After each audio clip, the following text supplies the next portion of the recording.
Welcome to my media. ప్రస్తుత రాజకీయ పరిస్థితుల్లో కాంగ్రెస్ పార్టీ పరిస్థితి చూస్తుంటే మనమైతే ఉన్నాం, కానీ మన బలం ఎక్కడ అనే ప్రశ్న తలెత్తుతుంది. INDI కూటమి మిత్రం మీద ఆధారపడి 99 స్థానాలు గెలిచిన ఆ గెలుపు వెనక సొంత శక్తి ఉందా లేదా చెప్పలేని దుస్థితిలో కాంగ్రెస్ పార్టీ ఉంది. కేరళలో కమ్యూనిస్టుల మీద విజయాన్ని సాధించిన ఆ పూర్తి తమ కష్టమేనా లేక పరిస్థితులు కల్పించాయా అనే ప్రశ్నలో కాంగ్రెస్ పార్టీ ఉంది. కర్ణాటక, తెలంగాణ వంటి రాష్ట్రాల్లో కాంగ్రెస్ తన స్థానాన్ని పెంచుకుంటూ పోతున్న కీలక సమయంలో మాత్రం ఆధిక్యాన్ని చూపించలేక మేము ఇది వరకు ఎలా ఉన్నామో ఇప్పుడు కూడా అలాగే ఉన్నాం అనిపించడంలో ఆశ్చర్యం లేదు.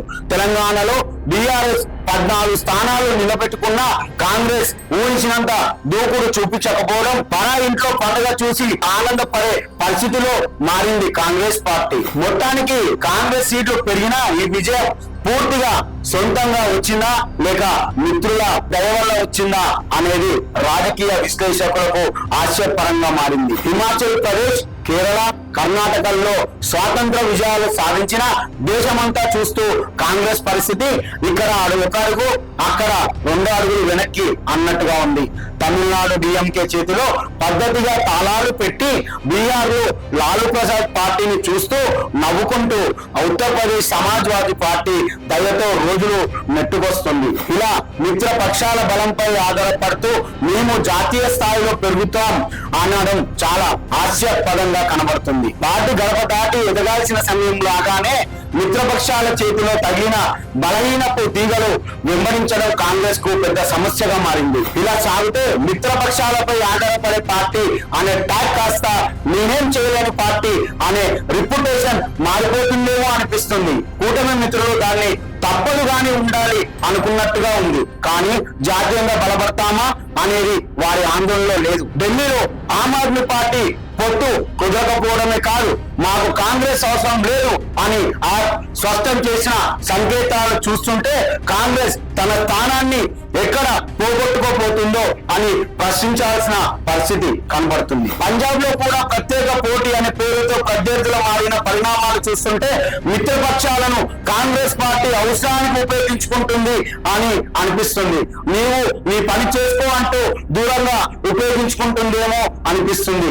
ఈ నేపథ్యంలో రాహుల్ గాంధీ మిత్రపక్షాల దయతో ఆధారపడ్డ మాపి పార్టీకి స్వాతంత్రంగా బలం తెచ్చే దిశగా ముందుకు సాగాలని సమయం ఆసన్నమైనట్టు కనిపిస్తుంది.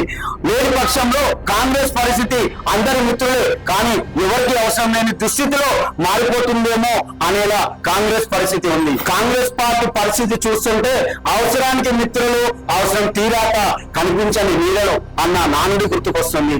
రాష్ట్రాల్లో, జాతీయ స్థాయిలో అవసరానికి తగిన బలం లేకుండా మిత్రపక్షాల మీద ఆధారపడిన పార్టీగా మారింది.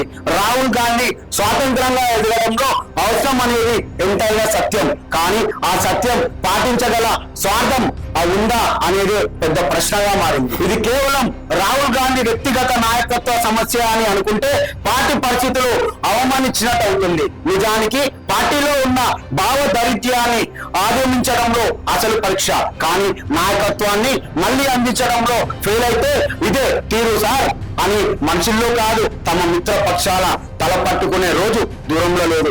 మొత్తానికి కాంగ్రెస్ పరిస్థితి చూస్తుంటే లక్ష్యం లేకుండా ప్రయాణం, నాయకత్వం లేకుండా సేన అన్నట్టుగా ఉంది అనడానికి నిలువెత్తు సాక్షి. ఇది ఈరోజు స్పెషల్ ఫోకస్. మళ్ళీ ఫోకస్ లో మళ్ళీ కలుస్తా. నేను మీ మైపా.